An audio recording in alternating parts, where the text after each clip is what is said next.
यहाँ आपको अपडेट करेंगे। वज़ीर आला सिंध सैयद मुराद अली शाह ने MD कैट समेत तमाम इम्तिहानात में शफाफियत लाने का हुक्म दे दिया। उन्होंने 6 हफ्ते में MD कैट दोबारा लेने की हिदायत कर दी है। मजीद जानते हैं डॉन न्यूज़ के नुमाइंदे खावर हुसैन से। खावर, मजीद बताइएगा। आज सिंध काबीना का इजलास वज़ीर आला सिंध सैयद मुराद अली शाह की ज़ेर सदारत इस वक्त जारी है।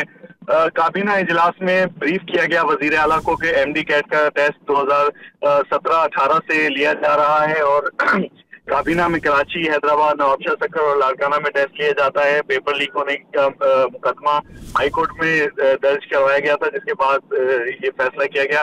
वज़ीर आला का कहना था कि MD कैट का पर्चा आउट होने से न सिर्फ बदनामी हुई है बल्कि बच्चों का मुस्तकबिल भी खराब हो रहा है। मुझे MD कैट समेत तमाम टेस्ट में शफाफियत चाहिए। वज़ीर आला का ये भी कहना था कि IBA कराची ने MD कैट टेस्ट लेने से मना कर दिया है, जिसकी वजह से अब सक्खर IBA सक्खर पूरा टेस्ट करवाएगी। और काबीना को ब्रीफिंग देते हुए उनका ये भी कहना था कि IBA सक्खर में टेस्ट के लिए 232.1 मिलियन रुपए की मंजूरी दी गई है, जिसमें 6 हफ्तों के अंदर MD कैट टेस्ट हो जाएगा। जी, बहुत शुक्रिया खावर।